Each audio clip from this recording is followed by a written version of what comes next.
नमस्कार मंडळी, स्वागत आहे तुमचा अजून एक नवीन व्हिडिओमध्ये।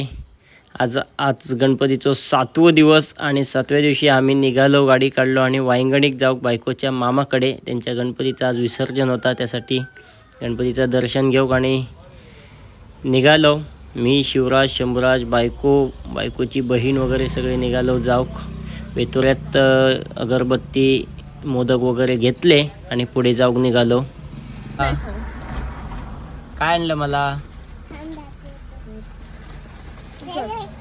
हे मला आणि दादूला। हा, हे कोणाला? आणि मला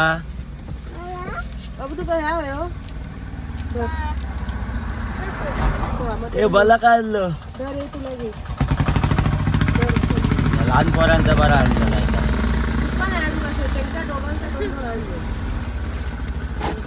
ए मला काय शंभू? इथे पोचल्यावर पहिल्यांदा गणपती बाप्पाचं दर्शन घेतला आणि बायकोच्या मामाचं घर म्हणजे एकदम आपली जुनी कोकण संस्कृती दाखवणारं घर होता बघा। जुनी जी आपली घरं असायची, शेण सारवून वगैरे अगदी सारवल्यानंतर जी रांगोळी म्हणजे बुट्टा काढायची, ही आपली खरी कोकणची संस्कृती आहे। अशा लोकांमुळेच ती टिकून नंतर बघता बघता गणपतीचं विसर्जनची वेळ इली, गणपती आसनावरून हलवल्याने। आणि याचं पण पूर्ण तुमका व्हिडिओ म्हणजे कोकणात आपल्या कशा प्रकारे गणपतीचं विसर्जन केलं जातं त्या दाखवणारा एक पूर्ण ब्लॉग लवकरच तुमका बघूक भेटत। तो पण ब्लॉग नक्की बघा व्हिडिओ तुम्ही। नंतर घरी इल्यानंतर आम्ही जाऊन निघालो भजनात। तर पिंगुळीमध्ये हे गणपतीचं विसर्जन चालू होता, 7 दिवसाचे बाप्पा आपल्या घरी जात होते। तर आम्ही निघालेलो भजनात। आज 7व्या दिवशी सरंबळला जाऊ।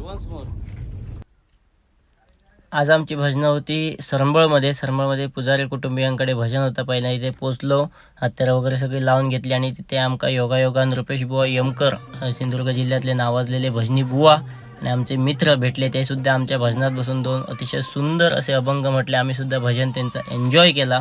त्या भजन झाल्यानंतर उसळपाव खाऊन आम्ही निघालो राजूच्या सासरवाडी हळदणकर कुटुंबियांकडे गणपती बाप्पाक भजन करू। त्यांच्याकडे पण पोचलो आणि सुंदर असा भजन सादर केला।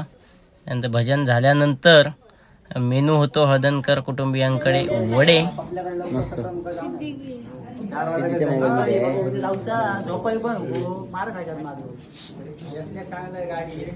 ह्या भजन केलो आणि निघालो बिभवण्यात जाऊ। शेवटचा भजन होता शिरोडकर कुटुंबियांकडे, त्यांच्याकडे पण सत्यनारायणाची पूजा होती, तर त्यांच्याकडे शेवटचा भजन केला। तर हे होतं आजचं ब्लॉग। ह्यो ब्लॉग कसं वाटलो नक्की कळवा आणि उद्या भेटूया एका नवीन व्हिडिओमध्ये। तोपर्यंत गणपती बाप्पा मोरया।